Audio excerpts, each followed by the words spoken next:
Do you ever get used to it? The idea of releasing music, putting it out? Weirdly, I'm getting used to it, slowly. So what does it feel like when you're used to it? I have a low every time. I get low. That's interesting. Yeah, I get low. I almost get upset.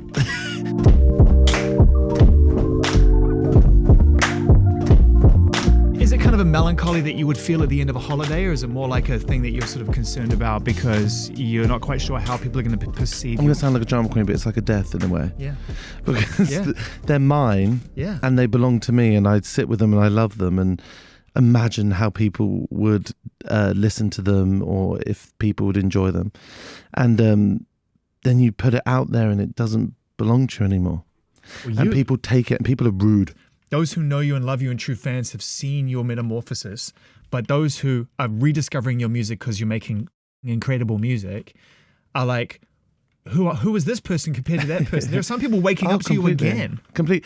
But I think what I'm trying to explain to people, and not just the people who listen to my music, also my team, because I sent Unholy to my team, and everyone was like, what is this? Like, they were confused. They were like, what is the brand?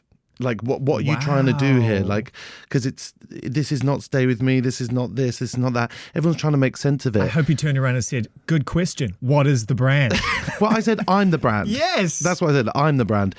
And I, just like my gender, really, I'm everything. I can be anything. I can sing anything I want to. And I want to lean into that with my genres. I've always tried to. I come from Latch. I come from Stay With Me. Yeah, it's not like Money on My Mind wasn't a weird pop song. Money on My Mind was on In the Lonely Hour. It was weird. That's a weird song. It's a weird song. It's weirdly ravey and like it's really up-tempo. It's annoying. It's drum and bassy. And it's Yeah. and by the way, I love 2 Inch Punch, but the production compared to the rest of it is like low-key. Completely mad. Yeah. But it all worked, right? And in a weird way, it worked. It may have not been the most cohesive record to, Coolio's. But I'm not interested. I didn't grow up listening to, I've listened to some of these albums, these incredible cult albums. I think No need to be cynical, Sam. No, they're all incredible. They're amazing. But I also come from, Mariah and Whitney and George and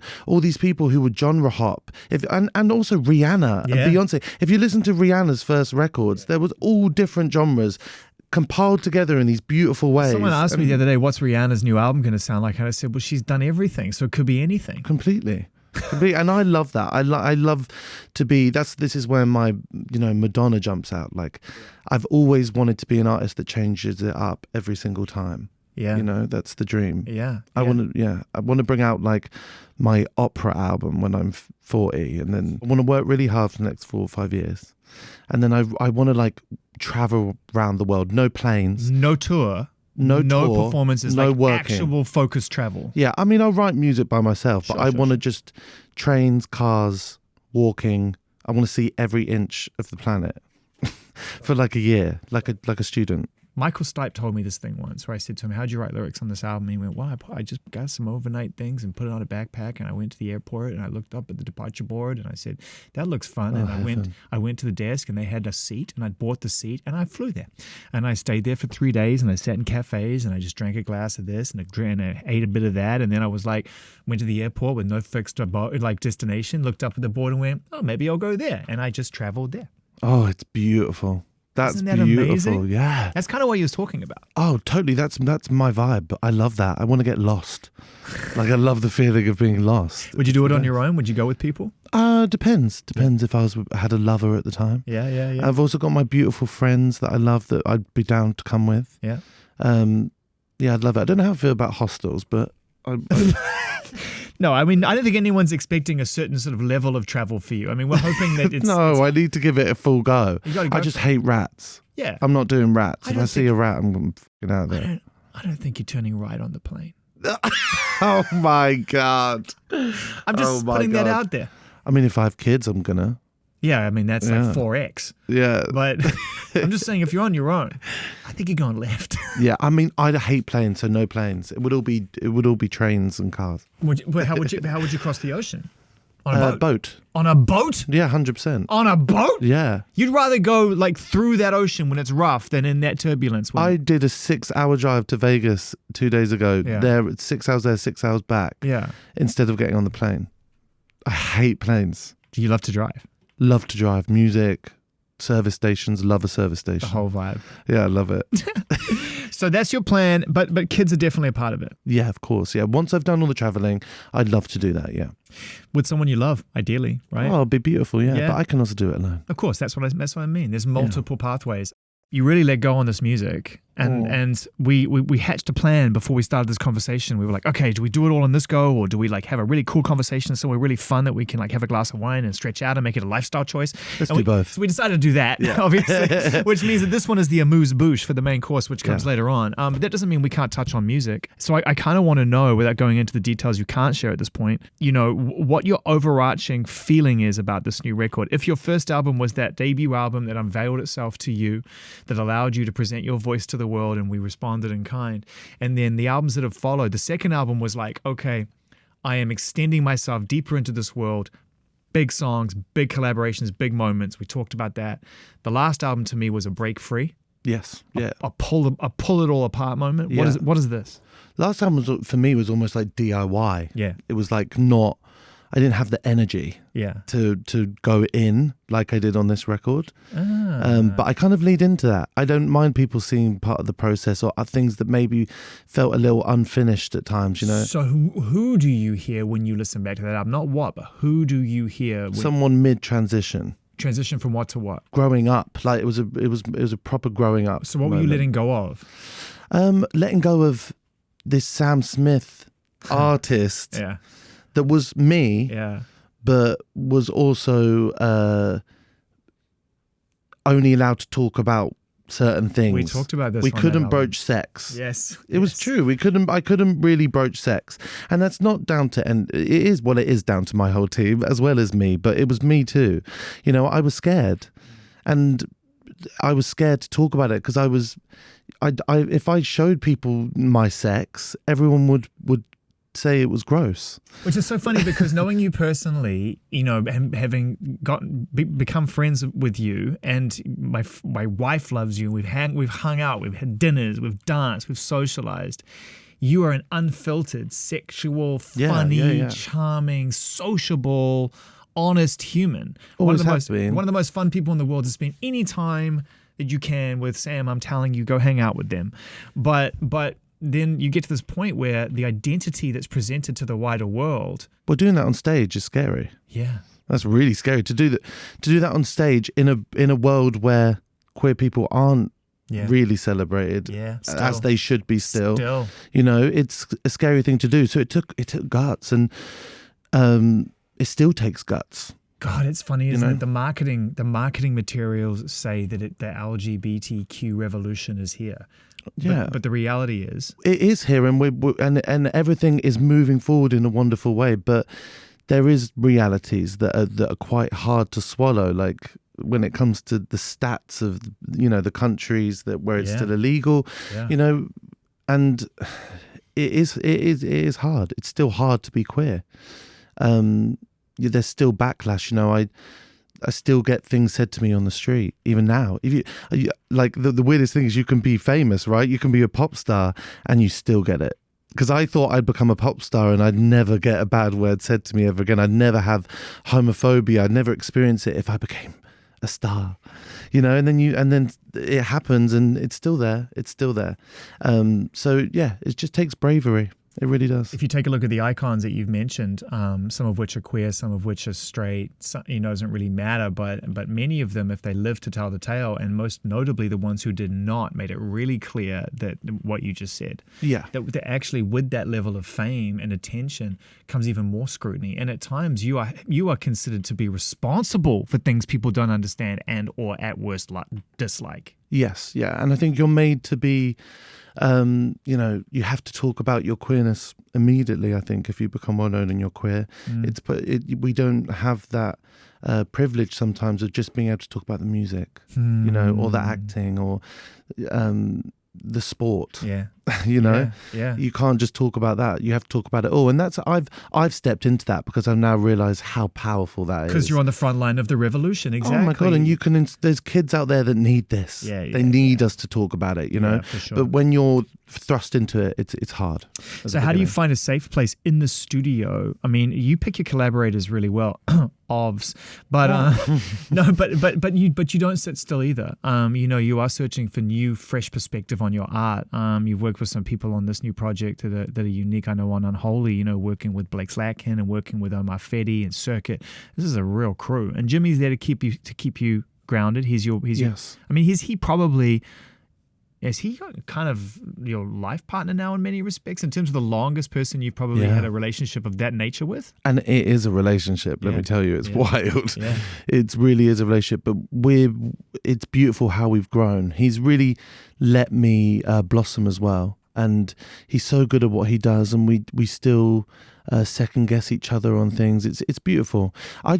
For me, I really realized something with this album, and that is that I love teamwork. Like, I love making music with people. I think that it makes me better at what I do.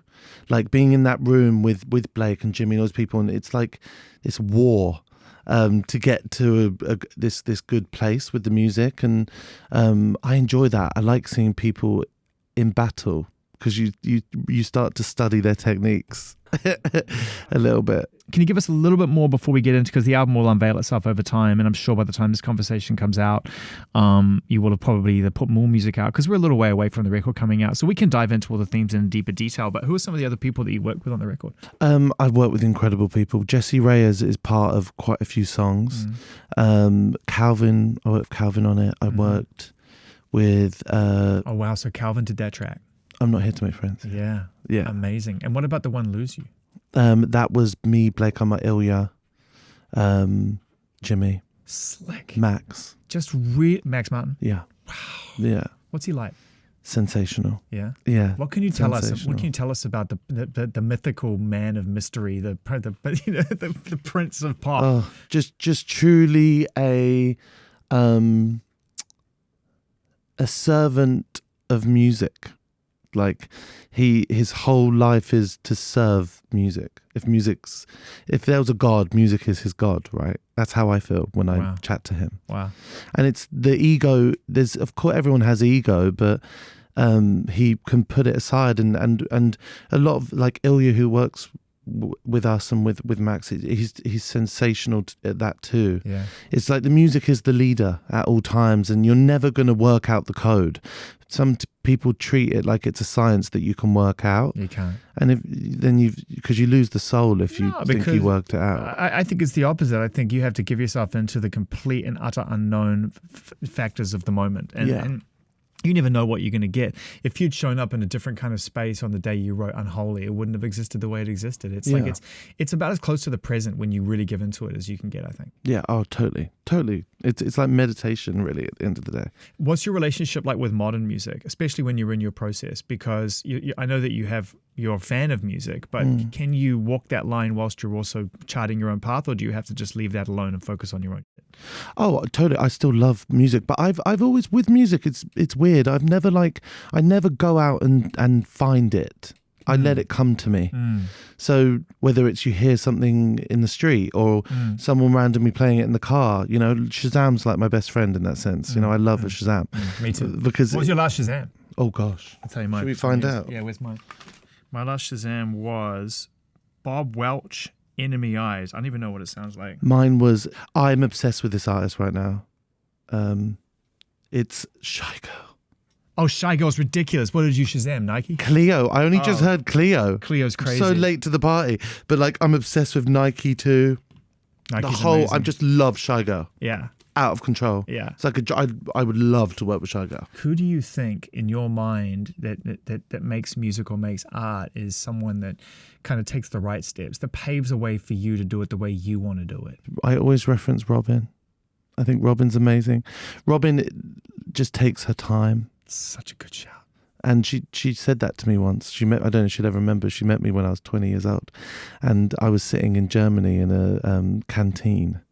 And she was about to sing Fembot. And where were you? Were you at that point? Were you with Money on My Disclosure? Mind? Money on My Mind. Yeah. And she came and sat down next to me and she just said to me, "Take your time." And then she left.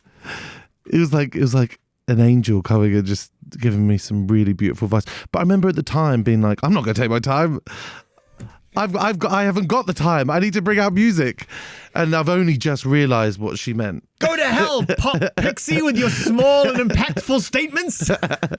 No, but it's so true. So wise. I'd love to have known just a little bit of insight into what was going on in her mind. Because I've met Robin a couple of times and she's very deliberate. She doesn't waste words and she doesn't waste time.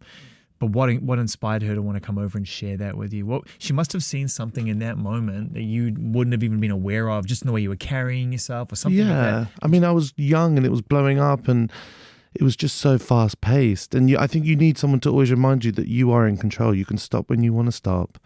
And just make sure you like what you're doing, I think. Yeah, I love that. There's so much more for us to talk about on this record. I'm hesitant to go too deeply into it at this point. But there's one song I want to talk about, if that's okay, which is called No God. Which is attached to a beautiful little piece of music, a nice little reprise at the end called Hurting. And I just think that this song is one of the best things you've ever written. Oh, thank you. It's amazing because it actually isn't a performance per se. It's not a song that lends itself for you to have to drive for some kind of emotional resonance because it's all in the words. What was it like to write? Oh, it was incredible. I remember, I love that song. It doesn't get old for me as well. It was just something I really needed to get off my chest. People with God complexes, I like to feel like I'm part. Like, even when I go on stage now, I hate the fact that it's about me in a way. Like, I really want the band to feel like, I don't know, I'm trying to make sure these shows now feel like it's a theatre show, like it's an ensemble of people. I watched you the other night on the Live Lounge when Kim Petras comes out, and this is what you did. If you watch this is what Sam did. Now, if you watch any other pop star, here comes the collaborator on your song. And what happens is most people dance with the collaborator and they wait for their moment to just take the mic back and they share it. This is what Sam did. Monitor this. Sam goes, and you step back and let Kim do what Kim's going to do. And I noticed it and I was like, class. Yeah, I mean, I just don't, I would rather, one day. Do you know how rare that is these days? I don't know. People don't do that. They stand next to that. I mean, one day it's my dream to just have some sort of installation on my face and not be seen. That's my dream. I'd love to just be in this dress that just covers everything, that I don't have to be seen. I mean, it's one thing for you to want to step back and let somebody have their moment, which is beautiful, a beautiful human choreography. But why don't you even want to go through that experience full stop? It's a weird one because I do enjoy singing live, but I just think it's the most vulnerable feeling in the world. I've never felt more vulnerable or naked than when I sing. Right. And I'm always scared that I sound bad. Afterwards, I panic. I have lows when I come off stage because I feel like I've just bared everything, and it's I don't know. It's just so personal. So okay, if that's how you feel in yourself, no matter what happens, what does applause sound like? It's confusing because it's really comforting and beautiful, but I like it when it's applause for the music. If it's applause for me, I feel weird. Wow, it's not even temporary if they're applauding you. You can't even hold on to it for a split second. Not really, to no. Make yourself feel good. No, not really. It's hard. Even with Unholy doing well, I have to really try and just enjoy it. Yeah. Because it's a weird one. I've never enjoyed, even as a kid singing live, it was always a real traumatic experience. The In the Lonely Hour tour, which was a true one laminate world tour, that's when you get one laminate and it just says world tour on it. So if you get one of those, you can go to any show you want, and if you lose one, you're fucking dead. I think we've committed to doing something that's very album orientated toward the end of the year. Yeah. So we'll leave it here. But Shane, man, love it. Miss you. Miss you too. Thank you so much.